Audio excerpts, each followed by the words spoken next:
Welcome. Happy Friday to you.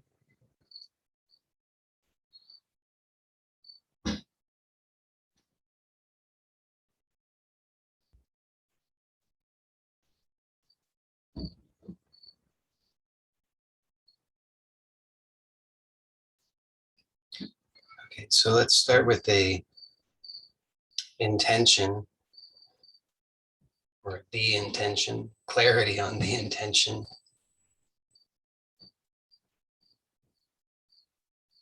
Why do I like to start with that? I mean, just to be clear about it, it's because it's not for some hidden reason. It's just because if we're not clear on what our intention is, then how do we know if we're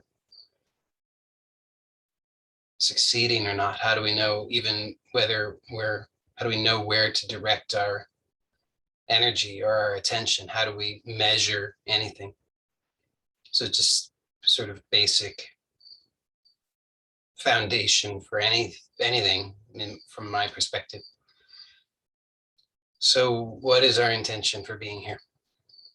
What can you reasonably expect to get from this? I kind of have to laugh a little bit. What are you going to get from it? You want nothing. But in truth, you won't get anything. But in common language, what can you reasonably expect to get? But you can expect why are we here? It's only for one reason.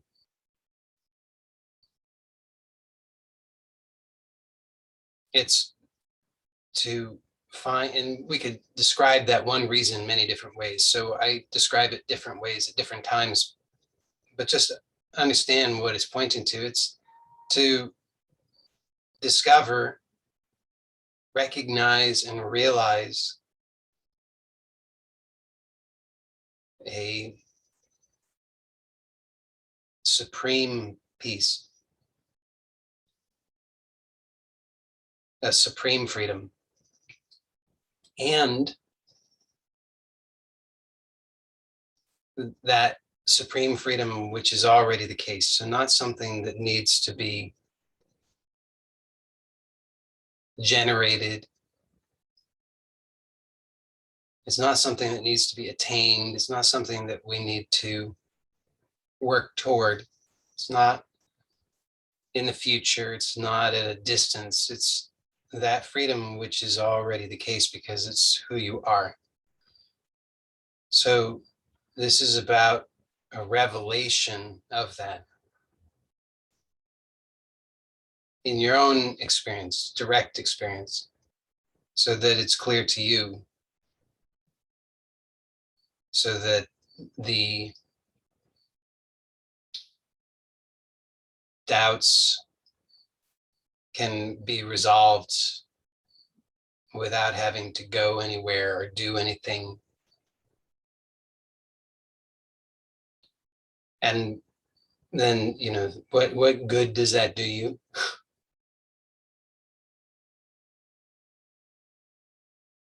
Is, we hope maybe that what we're going to get is something indirect. We don't conceive of it that way, but if you really look, you'll see that you hope you'll get something indirect. You hope that you'll get something that you think will lead to peace. And that means you hope that you'll get a resolution of whatever idea you have of whatever problem you perceive.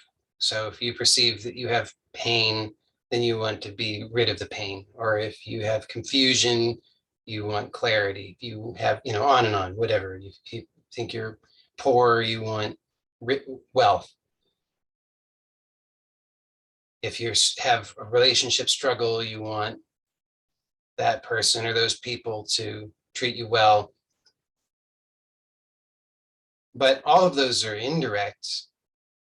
And if you look, you'll see all of them, like everything in your life. You just look to see everything in your life. It's just been one thing after another, after another, after another. It's just an endless chasing of the tail, metaphorically, just keeps going on and on and on. You achieve one thing, and then that turns out not to really do it. So then there's another thing. And each time you think, oh, this is the one. This is really the one. Now I've really gotten to it. Now I've really figured it out. Or this is just not necessarily the one, but it's just so urgent. It has to be addressed. I can't have peace without it. But what we're here, the reason why we're here is because on some level you recognize that that's not what you want. On some level you've recognized I never get any real rest. I never get any real satisfaction.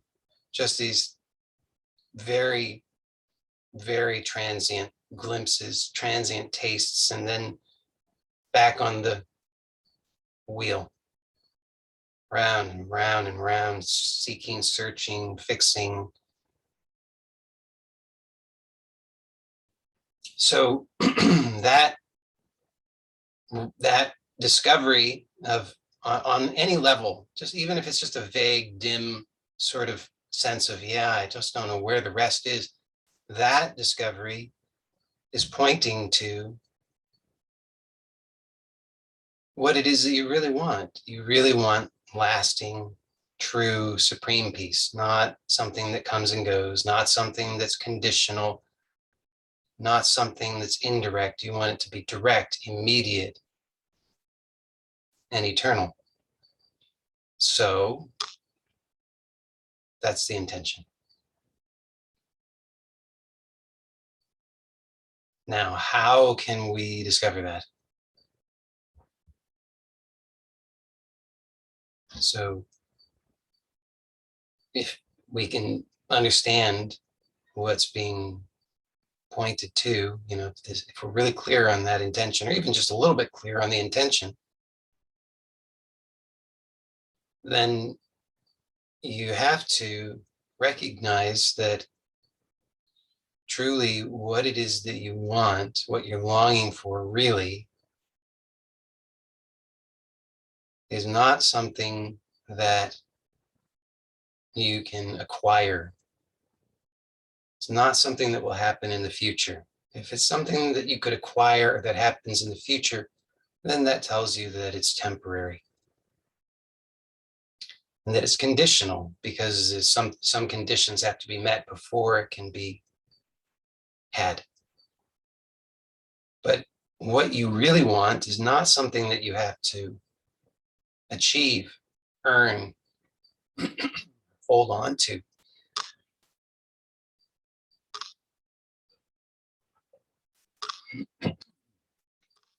Because just look to your experience. Aren't you tired? Aren't you really tired of it?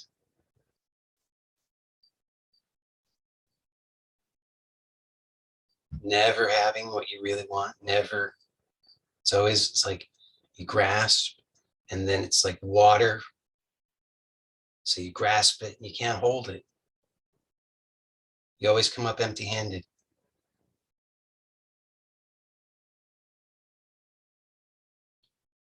So if you continue to seek for something conditional, meaning that there have to be some conditions which are not happening presently,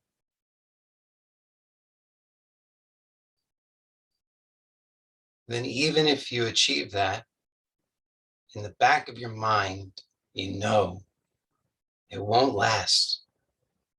It only can last so long as the conditions remain that produce that conditional, or that are necessary for that conditional experience.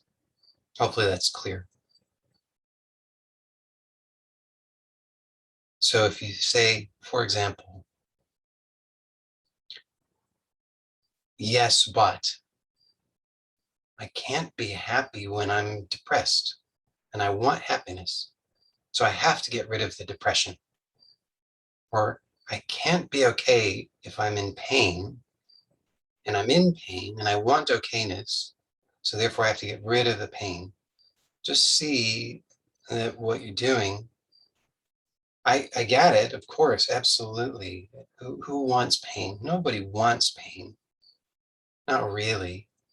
Even if somebody says they want pain, they want it only as an indirect means to achieve something, a temporary sense of pleasure, which might seem weird, but you just look at your own experience. You do it all the time in some way or another, whether physical pain, emotional pain, mental pain, some kind of pain. It's like so that you get it's a mistake. It's a mistake that we make because we learned that's how we can remember that we're alive. But just see that you don't really want the pain, you don't really want the suffering, you don't really want the unhappiness, you don't really want the depression. Of course not. But if you are saying what I want is in opposition to that, or what I really long for is only accessible in the absence of that pain, or in the absence of that depression, or the absence of this, whatever the condition is, what that means is you work really hard and you might achieve it, right? So there are, and I'm enthusiastic about many of those means. I think living a good life with minimal pain, with healthy, positive relationships, all of that is good. I'm enthusiastic about all of that. And there are means for those things, all of them. They can all be had temporarily, whether that's for 5 minutes or 5 years or 5 decades or whatever. But just see that no matter how long, it's still temporary. So, I'm enthusiastic. Qigong, yoga, Feldenkrais, meditation, so many different means, techniques that can be useful for improving the state, improving the conditions. So make use of them, but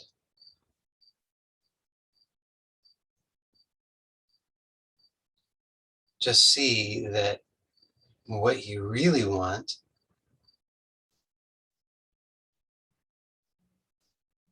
cannot be manufactured, cannot be produced, can't be achieved. If you can achieve it, it's temporary and it's conditional. So you do something, you do the work, you achieve the outcome. It's just a matter in this manifest life. All it is a matter of having the means, right? You just have to have the knowledge and then develop the skill, and you can achieve anything. Your mind says, no, I can't, I'm limited, I can't do those things. And you immediately see where you go, dredge up all the evidence for why not, all your limitations. Well, because of these things that happened to me in the past, and because I'm old, and because I didn't have the advantages, and because I'm too late, and all, whatever, all the excuses, all of it's nonsense. You can achieve anything, anything, anything at all. If you have the knowledge and you apply yourself to it. Doesn't mean that it's going to happen overnight. But if you're committed, if you are fully committed, you can achieve anything, whatever your starting point.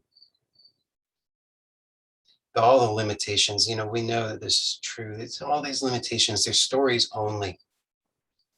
Because the limitations are constantly, they said, oh, nobody can ever break the 4-minute mile.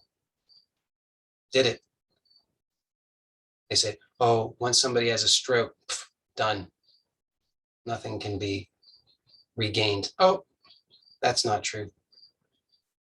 I mean, so many examples. All the limitations are only stories that we tell ourselves. Whatever stories you tell yourself for your limitations of why you can't, and how that's just set in stone, definite, for sure. It's just a story. There's no, there's no such limitation in reality. It's only a story. There may be a lot of agreement for that story. Maybe 99% of the people on the planet agree with the story. Doesn't make it true. So you can achieve anything, but what we're looking at here right now, presently, is what is it that's not a story? Because the stories come and go. So yes, we want to have a nice story. We want to have a positive story. We want to have a good experience. We want to have an experience that is rich, fulfilling, joyful, connected, loving, compassionate, all good things. We want that, and we can have that. But again, those all come and go. So that's fine. Just like, I got up and I ate breakfast this morning. So there's not a conflict. There's no problem in doing things to take care of the body, the story, the person, all of that. That's fine. It's good. But here, we'll say two levels. We could talk about other levels, but we're just talking about two levels. There are two levels that we want to look at here. There's the level of the story, which is you as a person,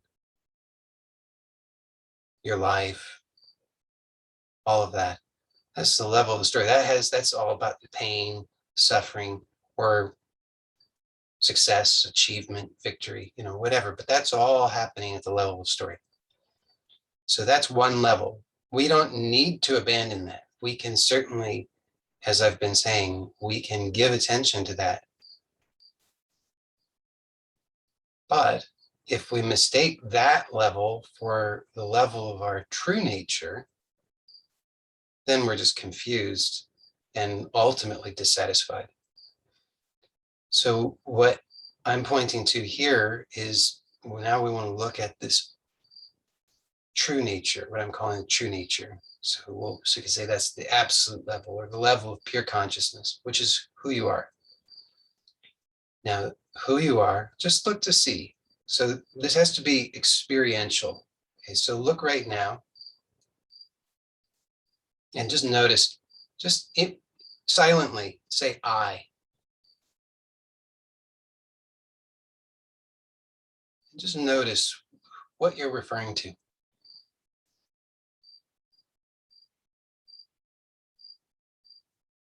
It's not a thing, is it? Try it a few times. Just notice I. It's not a thing.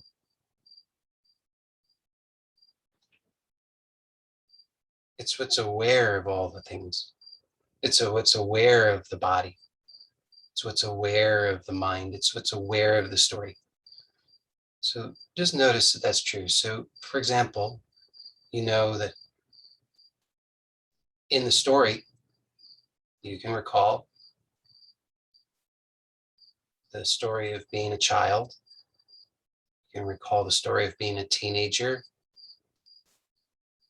You can recall the story of being a young adult.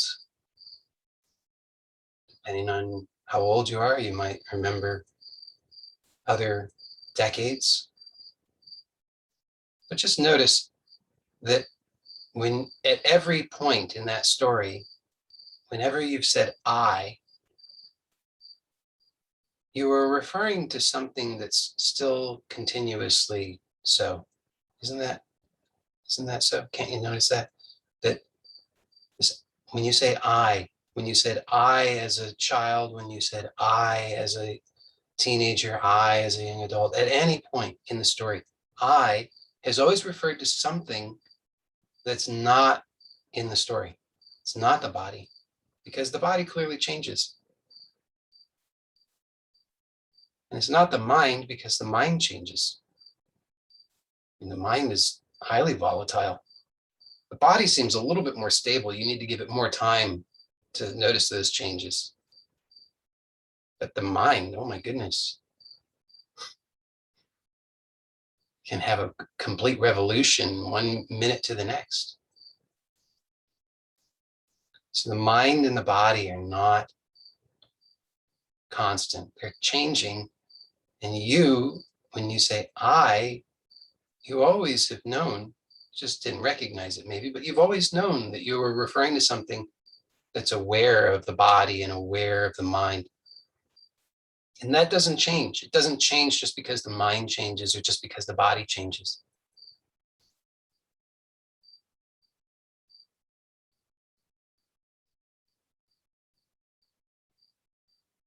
So this I,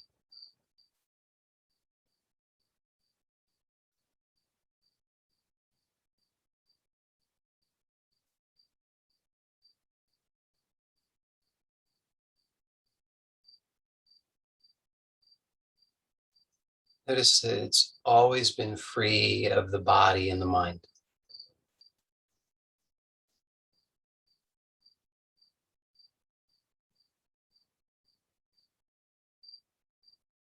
And by mind here, I'm using the term to include thoughts, sensations, perception, the whole of it.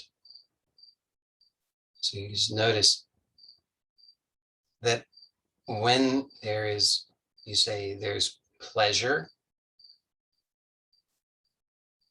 you are aware of the pleasure. When there's pain, you're aware of the pain.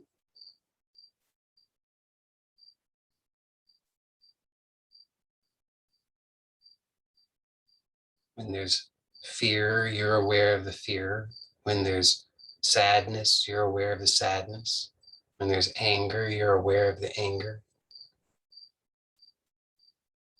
And just notice that this awareness that is constant. Everything else is changing, but the awareness is constant. It's obviously who you are.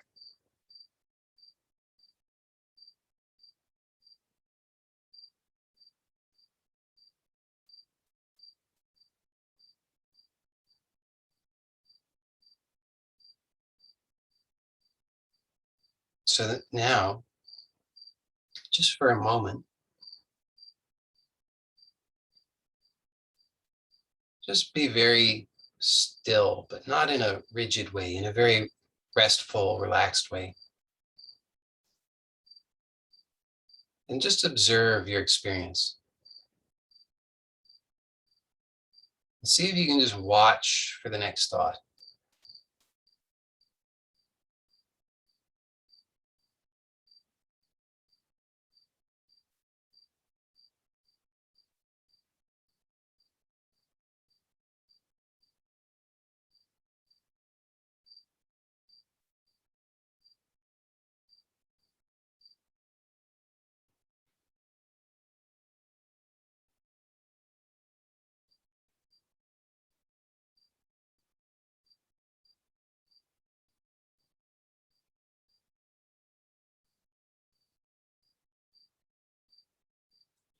Now, if you're very watchful, it's like you could imagine you're like a cat watching a mouse hole.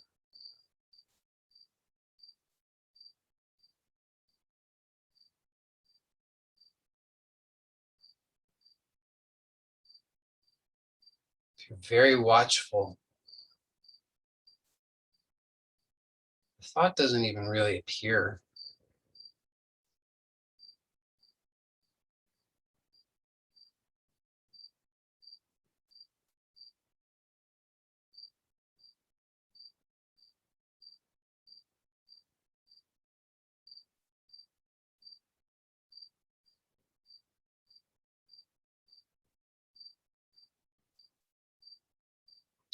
If you're reasonably watchful, but not quite as watchful, then maybe the stirrings of a thought begin to appear, but the instant they do, because you're still watchful, you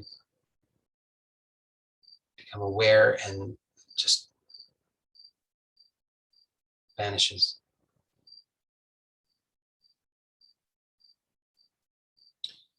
So now notice if you're just watchful, restfully watchful, not indulging the habit of this chain of thoughts, but just watchful so that there's no thought or the thoughts are just almost instantly dissolved. What problem do you have?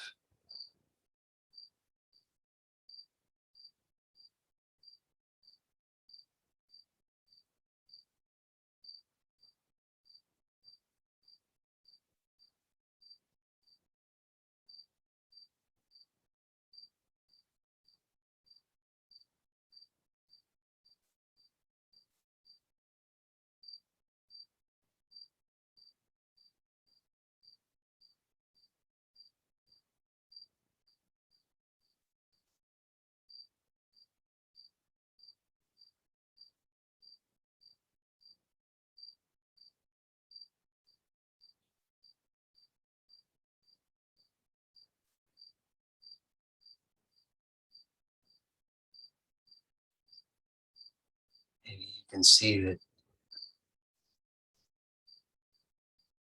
in the absence of thinking, there isn't a problem.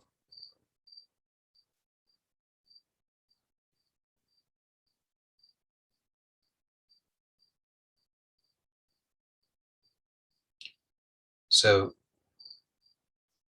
what you may notice depends on the state and just many variables.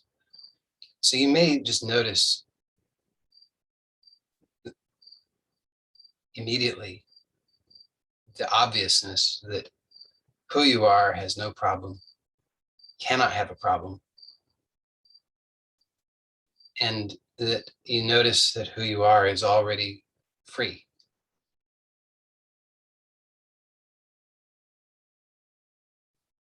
It's also possible that depending on the variables at play, that you might not agree with that. Maybe you say, well, but it still seems that there might be a problem. So if you're really not giving rise to a thought, then the only thing you could say is that there's just a habit of aversion to some perception. So there's some perception,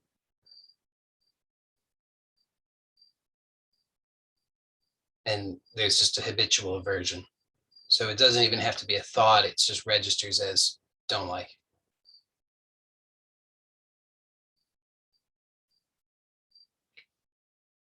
So now we can look at what is the mechanism of that. And this is useful for all of us, just to see this mechanism. And I think we talked about this on, this is either on Monday or Wednesday in the Q&A. So this,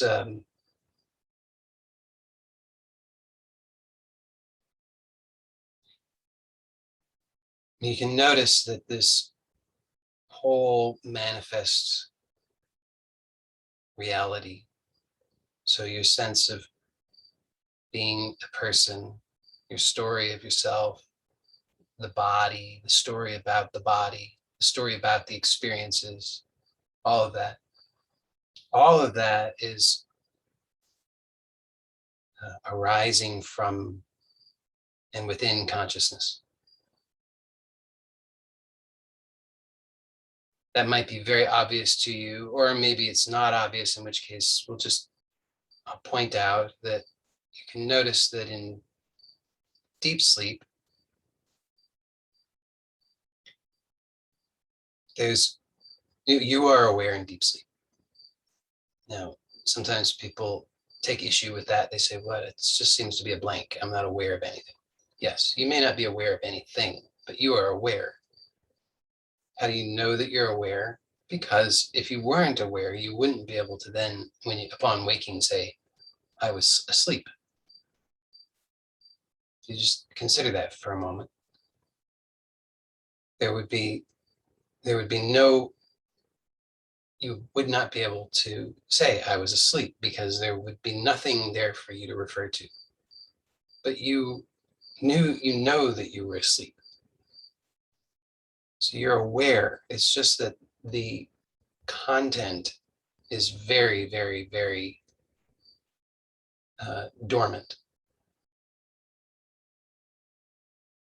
But you can recognize that in this deep sleep state, there's no body, no thoughts, no world, just blankness.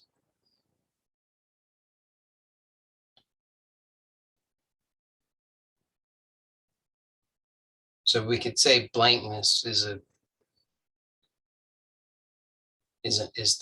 the most subtle object.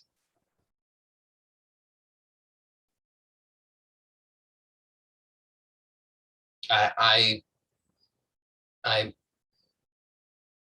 this is an opinion. I'm of the opinion that Buddhists who claim that the ultimate reality is void are mistaking this blankness for the ultimate reality. But they're overlooking something, which is that this blankness is an object of awareness. But here, the point I'm making is not that, rather that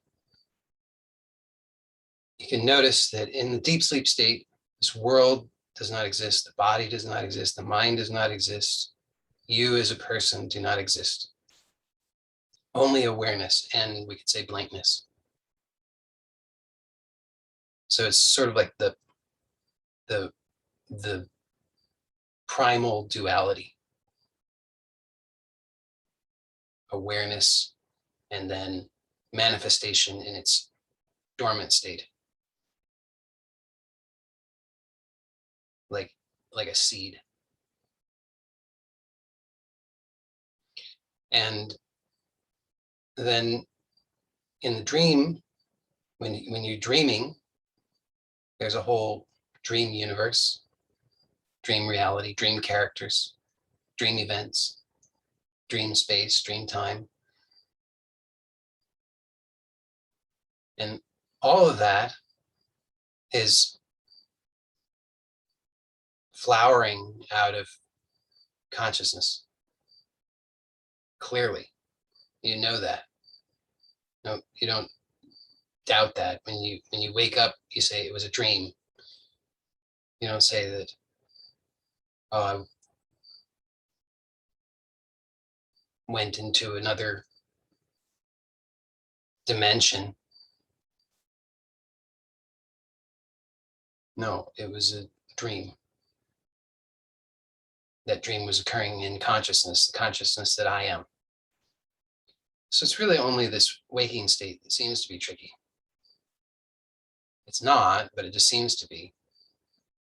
But only because we're not awake to it. Same as in the dream state, while the dream is occurring, if you're not awake to it, then it seems real. It seems objective, seems to be external to you because you identify as one of the characters.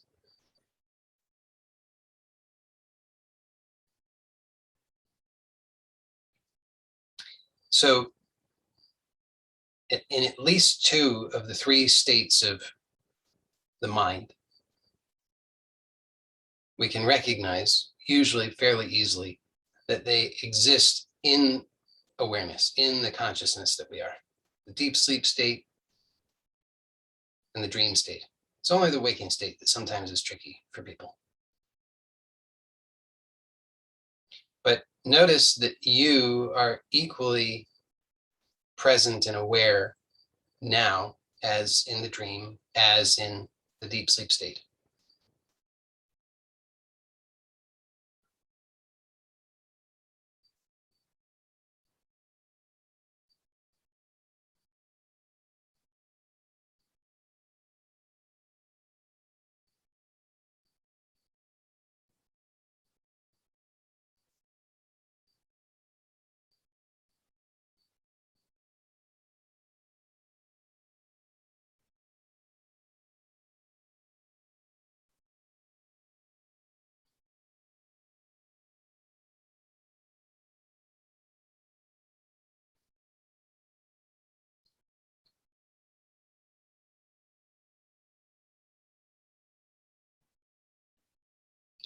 So this awareness doesn't have a problem.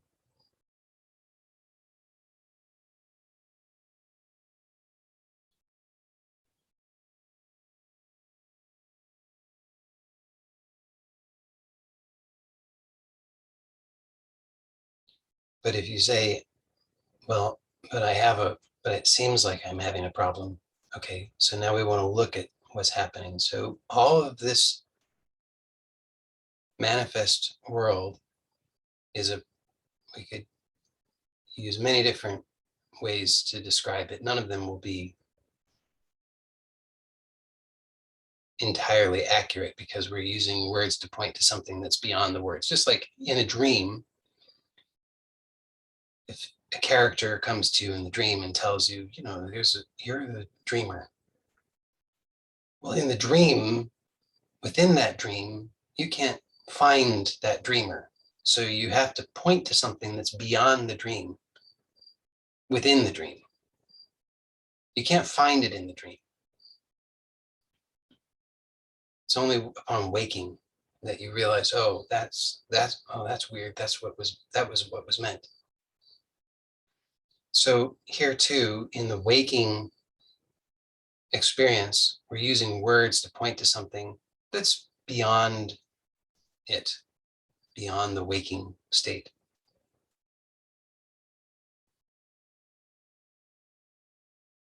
So don't mistake the words to be the thing itself, but just pointing out something. So we could say all of this is a projection in consciousness.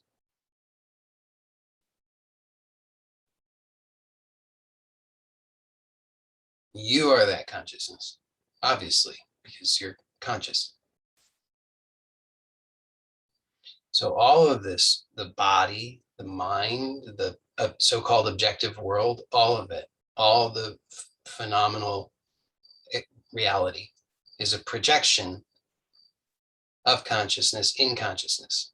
Now, if we look at the mechanism by which this is apparently occurring.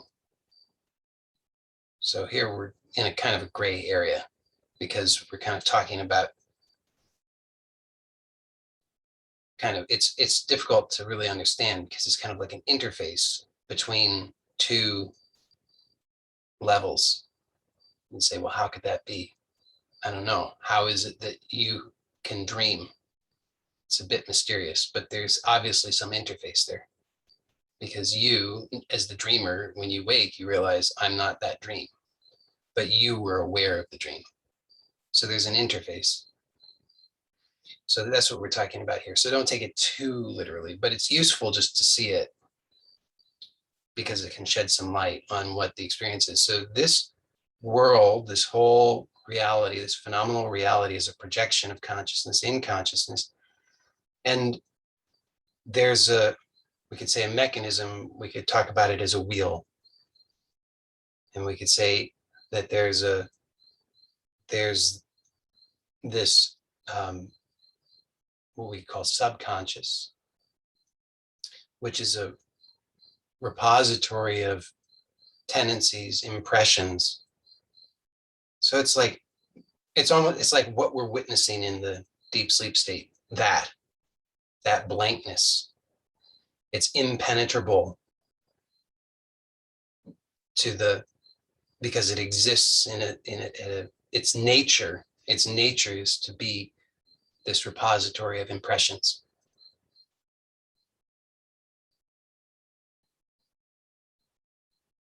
but it's like a seed. What's in that seed? The essential, the essence of the tree, or the whatever the plant is. Okay, but we'll say it like a tree, the seed of a tree. So what's in that seed, tiny seed, the essence of the tree, not even the essence, but the whole tree.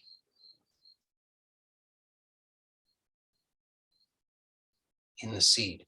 But if you look at the seed, you can't see the tree. So it's the same here. This what I'm calling the subconscious, this repository, the impressions are there and they contain it's like the totality of whatever manifest form, but in the seed state. We can't see it because the same way we can't see the tree in the seed, but we can just know that's its nature. So this wheel is and this is all metaphor, don't take it too literally, but this wheel is like this mechanism by which the subconscious is made manifest. So this is the wheel of manifestation. This is the wheel of light, the wheel of activity, the wheel of projection, the wheel of creation.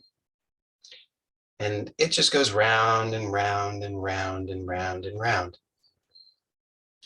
And it dredges up this stuff from the subconscious and it brings it up and up at the top is where it becomes conscious. So this is like the seed sprouting. Now all of a sudden we start to see, oh, there's the tree, little tiny tree. But now, because it's conscious, we can start to see it.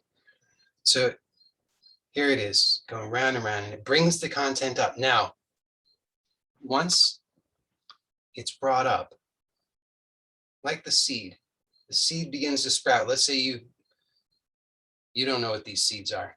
You've got a bunch of seeds and they begin to sprout. Now, once they start to sprout, you start to be able to differentiate. You can recognize, oh, it's that kind of plant. So now what are you going to do? So you've got to, how do you want to tend this garden? You want to have the proper skills to know how to do this. So this wheel is going, it brings up the content and we become conscious of it.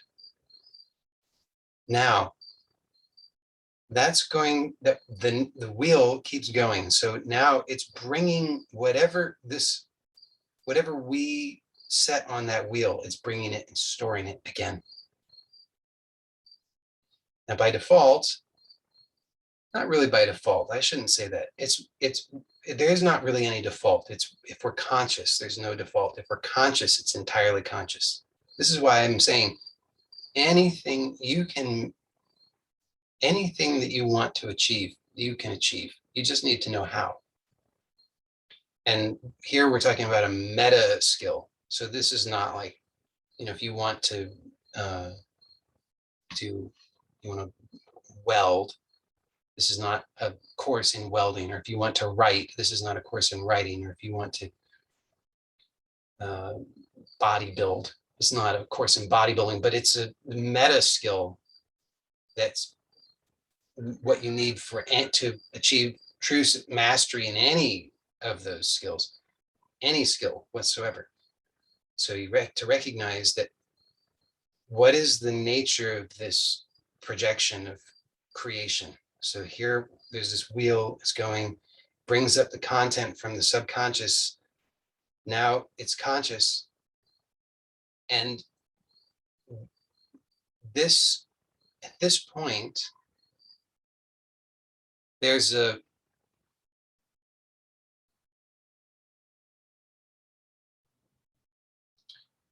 this seed here already has a kind of directionality, differentiation to it. It's something and not something else.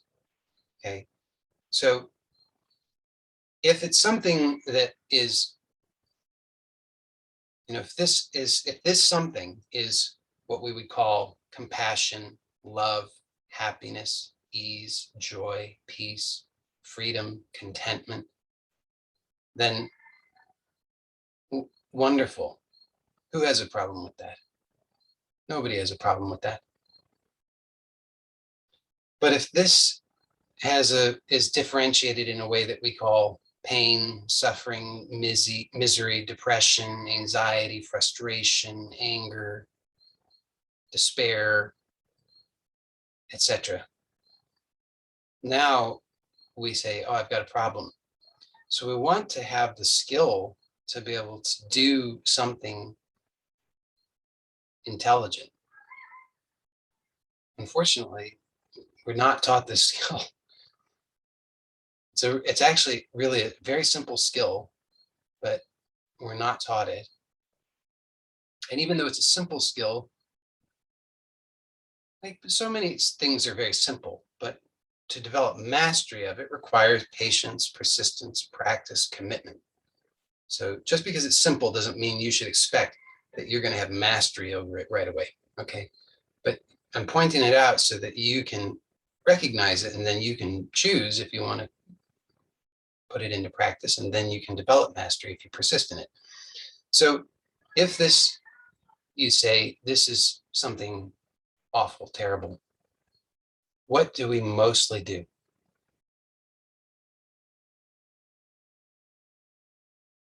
Just notice in your own experience. So this all has to be directly experienced to be valuable. So just notice what you do.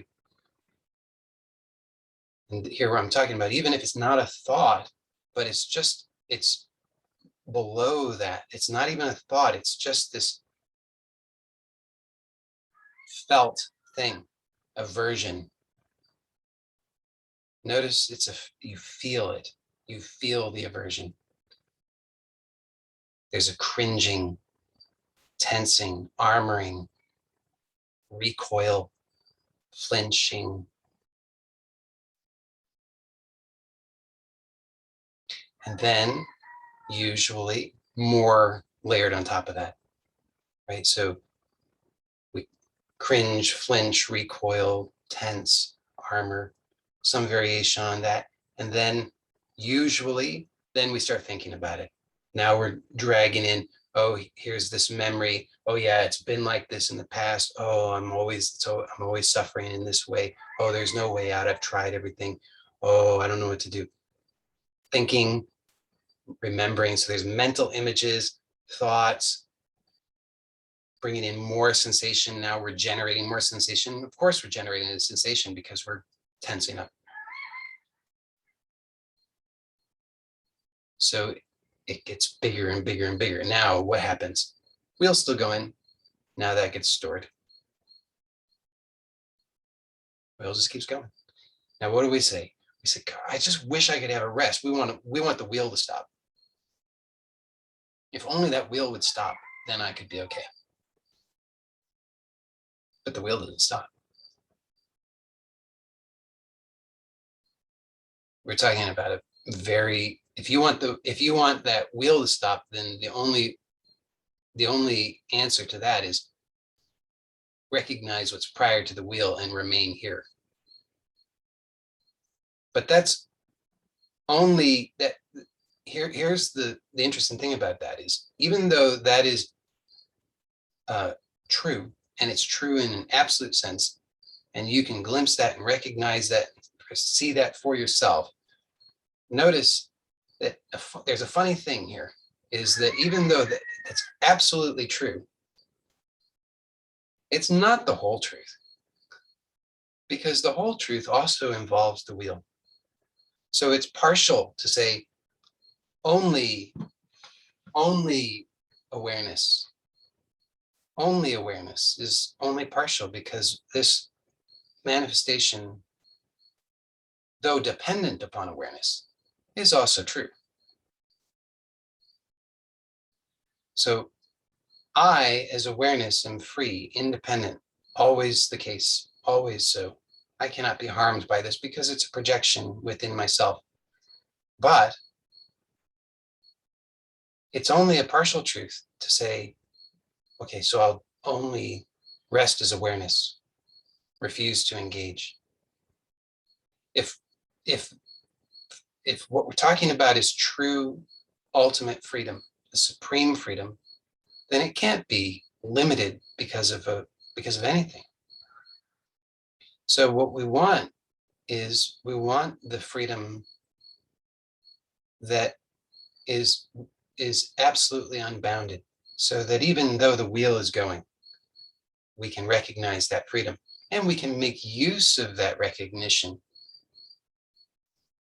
because I don't want to just have to get rid of or dismiss or ignore or endure a bad dream.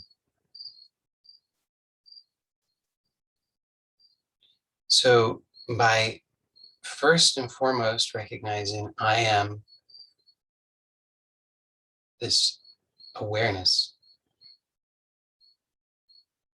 we recognize our freedom. Now we know I can't be harmed by this appearance, but we're also free to act intelligently with the mechanisms of this appearance. So here, notice again, when this content appears in conscious awareness, what is happening? And that is what is being stored. Whatever occurs is what's stored.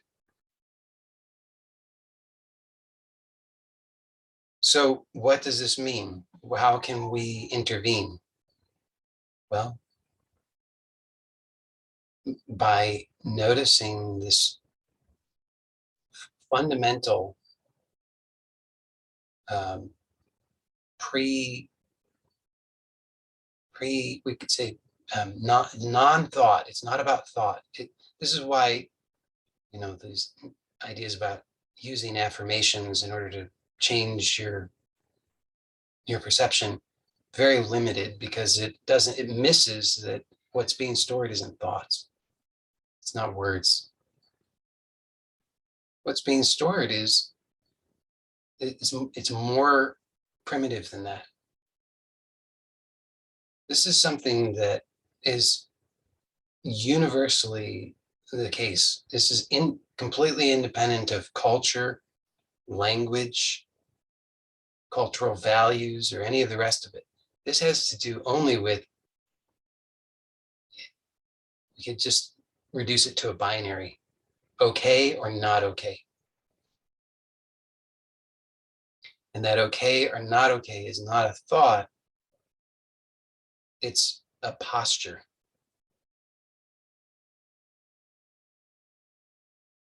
And the posture we actually have a choice in. So whatever it is that we're perceiving, we can recognize. So just right now, notice that whatever you perceive anything. I'm okay, I'm not okay, I like it, I don't like it, I'm happy, I'm unhappy, I'm safe, I'm not safe, whatever you perceive. Just notice that you can be aware, shift your focus to the posture at a subtle level. Just notice, what is your posture? Is like if you're really at ease, and maybe it's been a long time since you've been really at ease, but if you've been really at ease, if you can recall ever having that experience, notice that posture. It's a posture of ease. I don't have to defend myself. I'm completely at ease. I'm okay. It's a posture of okayness.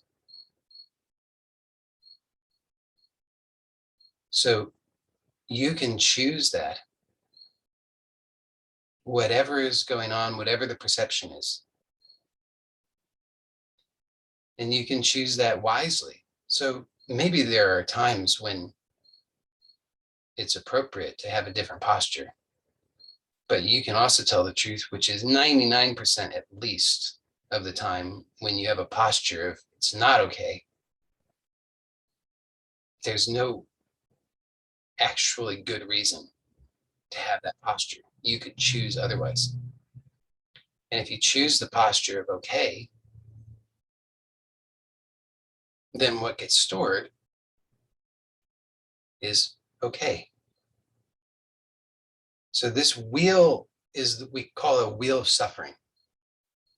It's been called the wheel of suffering. A lot of people call it the wheel of suffering.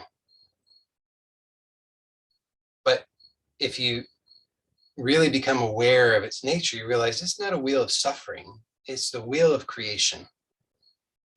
It's the wheel of duality. So yes, it's illusory because we can recognize that I am that awareness that is aware of the wheel. The wheel is completely dependent upon the awareness that I am. It's not the other way around. Awareness doesn't depend upon the wheel. I am aware even when the wheel is not. You know that that's true, again, because of deep sleep. In deep sleep, there's no wheel. Nothing, no activity is occurring, completely dormant. And yet you are aware, you continue. So you know that the wheel is dependent on you, you are not dependent on the wheel. But when the wheel is appearing, why must we retreat from it? If the only safety, the only okayness we can find is in retreat or reaction to the wheel, denial of the wheel, it's half-baked. Whereas the truth of freedom is inclusive, recognizing that I am independent of the wheel is dependent on me. This is my play. You might say it doesn't seem like it. It doesn't seem like play at all. It seems miserable. Well, yeah, because that's what's happened so far. But this wheel is not the wheel of suffering. It just seems like the wheel of suffering as long as that's what's happening, because that's what's been stored here. So that's what keeps coming up. I mean, it gets to a point where that's all that's there. It's like no matter how many times the wheel goes around, all it's going to dredge up is suffering, because that's all that's been stored. It's just oh. So and now we have to intervene, assuming we want to bring that freedom that we are into this manifest creation. So you can try it out. I highly recommend it. That instead of insisting that I must be presented with great things before I can choose okayness, see how that's never going to work out. If you say, I can only be okay when this wheel is bringing up okayness, well, the wheel is not going to bring up okayness, not unless you choose okayness. And then as you choose okayness, two things happen. One, it's pointing you continuously back to your true nature, so that you recognize my okayness is not dependent upon what the wheel presents me with. And the second thing that happens is you're taking the correct position, and you are now in charge, and you say, creation, here's how it is. It's okay. So now you, knowing that okayness, are feeding that okayness into creation. And what is creation going to display to you? Okayness. But again, you have to continue to choose okayness, because if you're making okayness conditional, dependent upon the wheel presenting you with okayness, you're on the wheel of suffering, because that's not, it's going to present you with not okayness. You're going to run with it. You're going to say, it's not okay. I'm not okay. Okay. Store that. So you're feeding in not okayness. And then you're just going to keep being presented with not okayness. And how much not okayness? Oh, a whole lot. You think this is bad? It can definitely get worse. I promise you. For sure. There's no end to how bad it can get. I mean, you look at how bad your life is and then look at how bad some people's lives are. And you know it could get a whole lot worse. And then just imagine that you, from where you are, you can't even see how bad it could be. But for those people who are way worse off than you are, they're, from their vantage point, there are those who are even worse off. And so on and so on and so on and so on forever. And who's responsible for that? Only you. So this is why they say when you wake up, the whole world wakes up.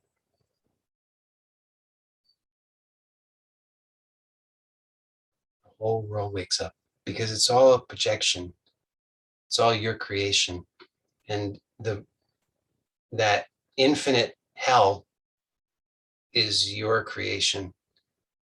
And likewise, in this waking up, not only to your unchanging nature, but to the fact that this creation is your projection, then this creation also is illumined. And instead of it being the wheel of suffering, generating hell upon hell upon hell, now it's okayness, okayness, okayness, okayness, and everything is illumined and those hells vanish. Because we're not looking in that direction anymore of not okay. Instead, we're looking okay. And why does that feel good? Because it's a reflection of our actual nature. It feels terrible to be witnessing a projection that's an inversion, that's a complete lie. Because we know at a very deep level that I'm okay. We may not consciously recognize it, but at the deepest level, we know. So to be witness to not okay is a complete lie. That's why it feels terrible. It feels good to have the truth reflected clearly, which is why okay feels good. So choose okay. Don't make it dependent upon anything.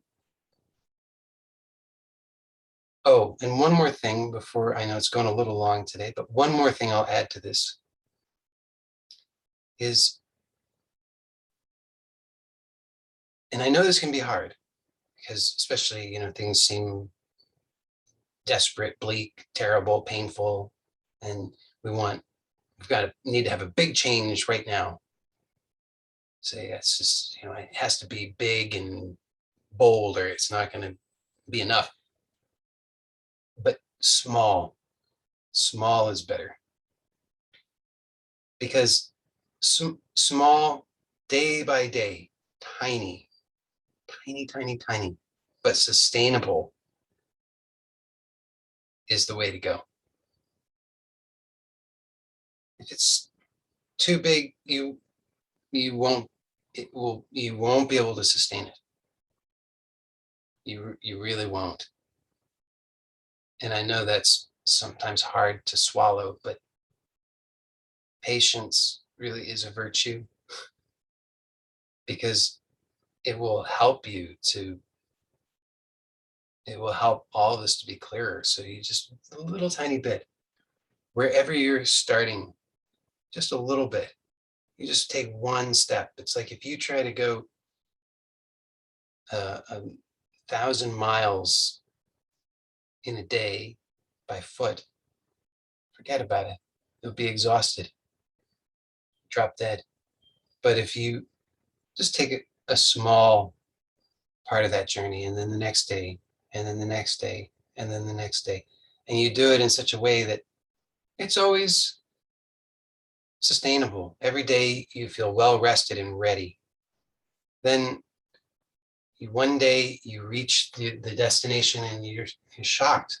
How did that happen? I feel so good. So just be patient in small steps. Don't push so hard. So we'll end this formal portion now. And for those who are here live, we'll stay on for Q&A. So I'm going to end the recording.